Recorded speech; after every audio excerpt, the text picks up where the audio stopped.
नमस्ते प्यारे दोस्तों। टारगेट कॉम्पिटिटिव एग्जाम के इस ऑडियो सेशन में मैं आपका स्वागत करता हूं। आज हमारे ऑडियो का सब्जेक्ट है आरबीआई की रिटेल डायरेक्ट स्कीम। आरबीआई की रिटेल डायरेक्ट स्कीम देखने से पहले हम ये जरूर देखना चाहेंगे कि व्हाई दिस स्कीम्स और योजना पिक्चर्स में क्यों है। तो फर्स्ट ये इंपॉर्टेंट बात है, हाल ही में भारतीय रिजर्व बैंक आरबीआई ने आरबीआई रिटेल डायरेक्ट योजना की घोषणा की है। यहाँ जुलाई 2021 की ये घोषणा है, लेकिन हमें जानना इतना ही इम्पोर्टेंस होता है कि इसी साल फरवरी 2021 में आरबीआई ने ये प्रपोज किया था कि जो रिटेल इन्वेस्टर है, जिसे हम खुदरा निवेशक कहते हैं, ये खुदरा निवेशक सरकारी प्रतिभूतियां या गवर्नमेंट सिक्योरिटीज उनके परचेस के लिए या उन्हें गवर्नमेंट सिक्योरिटीज में सरकारी प्रतिभूतियों में इन्वेस्टमेंट करने के लिए सेंट्रल बैंक के साथ आरबीआई के साथ they can open the guild account, GILT guild account. तो खुदरा निवेशकों के लिए फरवरी 2021 ने रिजर्व बैंक में गिल्ड अकाउंट ओपन करने की बात जरूर की थी। तो जुलाई 2021 में इस योजना को यहाँ इम्प्लीमेंट किया जाएगा।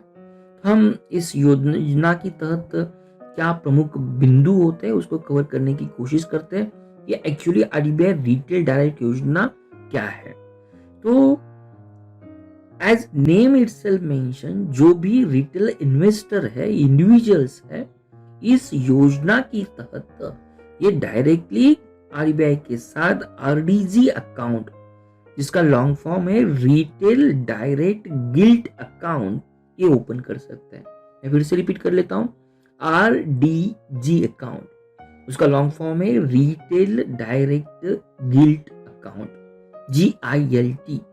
और इस गिल्ट अकाउंट को ये ओपन करने के साथ उसको नियंत्रित करने की भी सुविधा इस आरबीआई रिटेल डायरेक्ट के अंतर्गत आती है।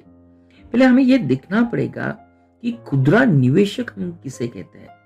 तो one thing, retail as name itself mention, एक जब हम म्यूचुअल फंड या इंश्योरेंस कंपनी जो गवर्नमेंट सिक्योरिटीज में इन्वेस्टमेंट करते हैं, अगर उनके साथ रिटेल इन्वेस्टर को कंपैरिजन करना चाहते हैं, तो this are the non professional, एक व्यक्तिगत लोग होते हैं। कंपैरेटिवली उनकी बिजनेस रिटेल के स्वरूप में काम करती है।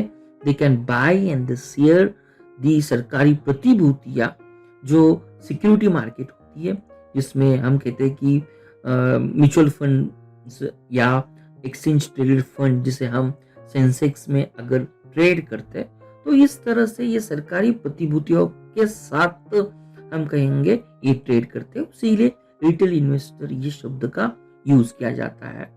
नेक्स्ट डेफिनेशन आता है, what is a gilt account. जिस तरह से हम बैंक अकाउंट कहते हैं, बैंक अकाउंट में मनी की जे लेन देन या जिस तरह से डेबिट क्रेडिट किया जाता है, उसी तरह से गिल्ड अकाउंट ये अकाउंट होता है, उनमें मनी की जगह ये गवर्नमेंट सिक्योरिटीज का लेन देन किया जाता है। That is only the difference. तो हमने इस ऑडियो में हमने ये देखा, RDG account retail investor open कर सकते हैं। रिटेल इन्वेस्टर की डेफिनेशन देखिए कि compare to the mutual fund या अदर इन्वेस्टर, ये एक नॉन प्रोफेशनल पीपल्स होता है और मोस्टली बाइंग और सेलिंग सिक्योरिटीज करते हैं। जो म्यूचुअल फंड या जो एक्सचेंज ट्रेडेड फंड्स होते हैं, उनके लिए ये हम कहेंगे सरकारी प्रतिभूतियां या फंड हो गए। फंड के मद्देनजर retail investor more interested in mutual fund या ETF, जिसे हम एक्सचेंज ट्रेडेड फंड कहते हैं। एक्सचेंज ट्रेडेड फंड का मतलब होता है ओनली एज लाइक सेंसेक्स में ट्रेडिंग किया जाता है। This is known as a retail investor. Next point हमने देखा था, अगर आरडीजी के अंतर्गत आरबीआई के साथ वो गिल्ड अकाउंट ओपन करते हैं, तो गिल्ड अकाउंट का मतलब होता है as like a same bank account, लेकिन उसमें मनी की जगह पे जो ट्रेडिंग करने वाला है, जो इंस्ट्रूमेंट होगा, इधर ये गवर्नमेंट सिक्योरिटीज होगी या फंड होगा। नेक्स्ट बात आती है कि ये जो आरडीजी अकाउंट है, तो retail investor they can open the account by using the special online portal जो आरबीआई ने उनके लिए प्रोवाइड किया है।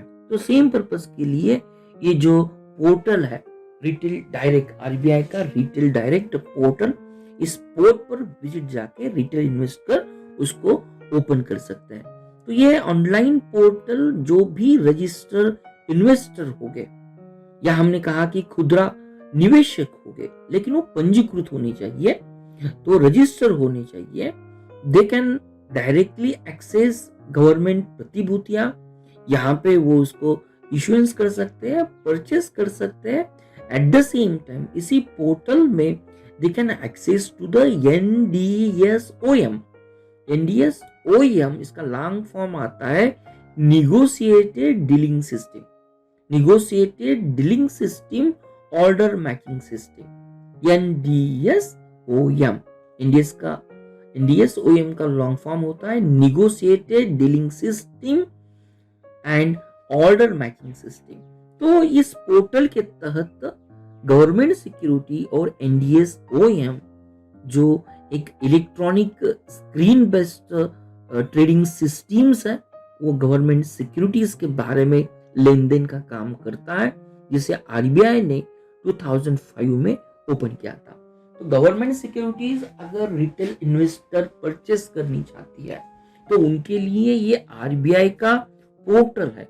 पोर्टल में इश्यूएंस ऑफ गवर्नेंस सिक्योरिटीज भी होगा, एट द सेम टाइम उनके लिए एनडीएसओएम पोर्टल भी होगा या एक्सेसिबल पॉइंट होगा, जिसे हम negotiated dealing system order matching system भी कहते हैं। तो वन लाइन में यहाँ पे खुदरा निवेशक है, उनके लिए आरबीआई द्वारा इस पोर्टल के थ्रू एक वन स्टॉप सॉल्यूशन या वन स्टॉप सॉल्यूशन उनको प्रोवाइड किया गया है, जिसके अंतर्गत वो डायरेक्टली गवर्नमेंट सिक्योरिटीज में इन्वेस्टमेंट कर सकते हैं।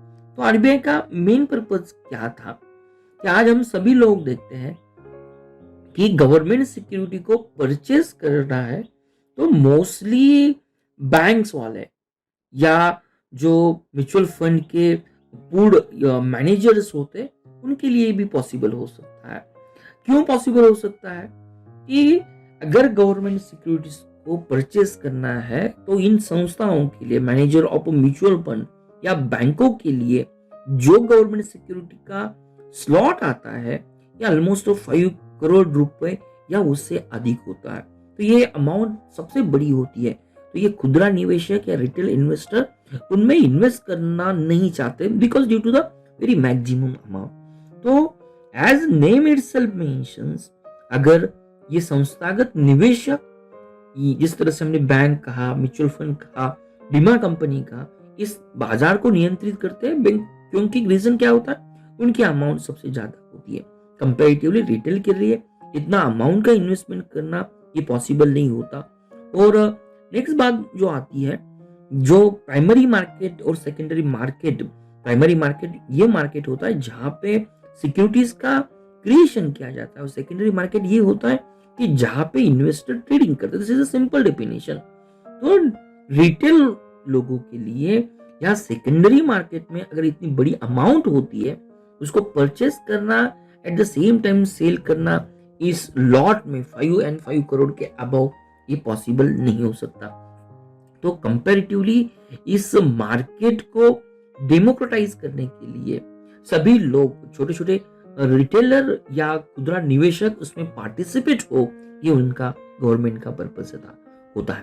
नेक्स्ट बात आती है, अगर आरडीजी अकाउंट ओपन करके गवर्नमेंट के लिए या सभी के लिए क्या फायदा हो सकता है। सबसे बड़ी इस अगर सिग्निफिकेंस या हम लाभ देखने की बात कर लेते हैं, तो गवर्नमेंट सिक्योरिटी अगर रिटेल लोग उसमें ट्रेडिंग करते हैं तो पोर्टल के थ्रू, तो डेफिनेटली ये ईज ऑफ एक्सेस में सुधार करने का एक बड़ा प्रावधान है।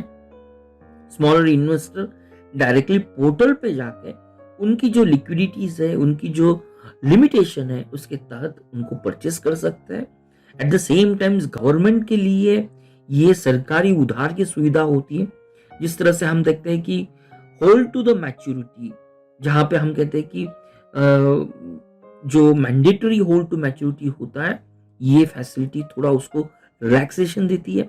रिलैक्सेशन देने की वजह से smoother completion of government program होगा, शायद उसके लिए गवर्नमेंट की बोरोइंग एक इंक्रीज हो सकती है, ये भी पॉसिबिलिटीज हो सकती है। अगर रिटेल इन्वेस्टर छोटे छोटे गवर्नमेंट सिक्योरिटी में अगर उनको परमिशन दिया जाता है, तो may be in coming days जो भी घरेलू बचत का वित्तीयकरण है, जिसे हम फाइनलाइजेशन ऑफ डोमेस्टिक सेविंग्स कहते हैं, मे बी एक कमिंग डेज में शायद डोमेस्टिक सेविंग को बढ़ावा देने का एक महत्वपूर्ण काम भी हो सकता है। नेक्स्ट बात आती है कि गवर्नमेंट ने इस तरह रिटेल इन्वेस्टर को ये गवर्नमेंट सिक्योरिटी परचेस करने के लिए कुछ अन्य प्रावधान किए हैं या apart from the RDG account जो जुलाई 2021 में ओपन होने वाला है, is there is any other provision? Definitely तो गवर्नमेंट ने जिस तरह से कहा कि नॉन कॉम्पिटिटिव जो प्राइमरी ऑक्शंस होते उसका इंट्रोडक्शन किया है। अगर ये नॉन कॉम्पिटिटिव होता है तो डेफिनेटली जो बोली या हम जिस शब्द का यूज करते हैं नीलामी, तो ऑक्शंस में शायद नॉन कॉम्पिटिटिव है, तो जो डेटेड गवर्नमेंट सिक्योरिटीज होती है उनको परचेस करने में रिटेल इन्वेस्टर को कोई दिक्कत नहीं आती। एट द सेम टाइम यहाँ जो स्टॉक एक्सचेंजेस होते हैं, ये स्टॉक एक्सचेंजेस इस रिटेल बिड के लिए एक एग्रीगेटर और फैसिलिटेटर की तरह काम करते हैं, और आज तक गवर्नमेंट ने स्टॉक एक्सचेंज के लिए ये एग्रीगेटर और फैसिलिटेटर का काम करने के लिए सपोर्ट किया है। एट द सेम टाइम्स जो स्पेसिफिक रिटेल सेगमेंट होते हैं, उन स्पेसिफिक रिटेल सेगमेंट के लिए गवर्नमेंट ने सेकेंडरी मार्केट में उनको अलाउ किया है। सभी लोग जिस तरह से हमने गवर्नमेंट सिक्योरिटी की बात कही, तो एटलीस्ट आपको गवर्नमेंट सिक्योरिटीज क्या होती है ये समझना ही उतना ही इंपॉर्टेंस होता है। एज लाइक गवर्नमेंट सिक्योरिटीज एक व्यापार योग्य साधन होता है जिसे हम ट्रेडेबल इंस्ट्रूमेंट कहते हैं। अगर गवर्नमेंट की बात आती है तो उसमें सेंट्रल गवर्नमेंट भी हो सकता है या स्टेट गवर्नमेंट भी हो सकता है, तो सरकार के ऋण दायित्व का ये इंस्ट्रूमेंट स्वीकार करता है, जिसलिए हम कहते हैं कि गवर्नमेंट डेब्ट ऑब्लिगेशंस होता है। तो ये गवर्नमेंट डेब्ट ऑब्लिगेशन जो गवर्नमेंट सिक्योरिटी की तरह दो टर्म्स आती है, इधर उसे हम शॉर्ट टर्म्स इन्वेस्टमेंट भी कह सकते हैं, या गवर्नमेंट सिक्योरिटी शॉर्ट टर्म की हो सकती है, लॉन्ग टर्म की हो सकती है। तो शॉर्ट टर्म जो गवर्नमेंट सिक्योरिटीज होती है उसको हम T92 कहते हैं, टी यहाँ पे 182 कहते हैं, या T364 डेज कहते हैं। उसका मीनिंग ये होता है कि शॉर्ट टर्म गवर्नमेंट सिक्योरिटीज को हम जो नाम देते हैं, this is known as a treasury या ट्रेजरी बिल या टी बिल कहते हैं। At the same time government security जो लॉन्ग टर्म्स होती है उसकी मैच्योरिटी इट इज 1 ईयर या 1 साल से ज्यादा होती है। तो इस लॉन्ग टर्म के लिए जो यूज किया जाता है, जो टर्म यूज किया जाता है, उसे गवर्नमेंट बॉन्ड या डेटेड सिक्योरिटीज कहते हैं। लेकिन सेंट्रल गवर्नमेंट ये ट्रेजरी बिल या गवर्नमेंट बॉन्ड, जिसे हम नाम देते हैं कि सिक्योरिटी डेटेड सिक्योरिटीज, ये दोनों को इश्यूएंस कर सकती है। लेकिन state government only government bond और डेटेड सिक्योरिटीज को भी इशू कर सकती है, उसीलिए हम उसे स्टेट डेवलपमेंट लोन भी कहते हैं।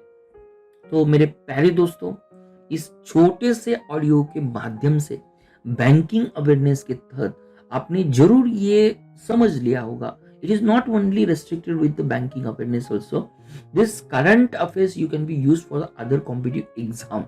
RDG अकाउंट का लॉन्ग फॉर्म क्या है इस ऑडियो में हमने देखा। एट द सेम टाइम हमने गवर्नमेंट सिक्योरिटीज के 2 टाइप्स भी देखे, और सेंट्रल गवर्नमेंट किस तरह की गवर्नमेंट सिक्योरिटी को इशू करता है, स्टेट गवर्नमेंट किस तरह की गवर्नमेंट सिक्योरिटी को इशू करता है, ये भी हमने देखा। और रिटेल इन्वेस्टर के लिए ये या गवर्नमेंट के लिए अगर आरडीजी अकाउंट ओपन करने के बाद क्या सिग्निफिकेंस हो सकता है, ये भी हमने देखा। और क्यों जरूरी था कि आरडीजी अकाउंट ओपन करना, उसके लिए गवर्नमेंट के लिए क्या फायदा हो सकता है, ये भी हमने देखा। और लास्ट पॉइंट हमने ये भी कवर किया कि आरडीजी अकाउंट ओपन करने के पहले गवर्नमेंट ने कुछ फैसिलिटी प्रदान की है। इस फैसिलिटी के तहत जो स्पेसिफिक खुदरा निवेशक होंगे वो डायरेक्टली गवर्नमेंट सिक्योरिटी के purchase eight the same time selling जो सेकेंडरी मार्केट में किया जाता है उसमें वो पार्टिसिपेट हो सकते हैं। अगर ये ऑडियो आपको अच्छा लगा तो definitely you can share this audio content with your friends through the social media contents also. Thank you very much with Professor B's Positive Way.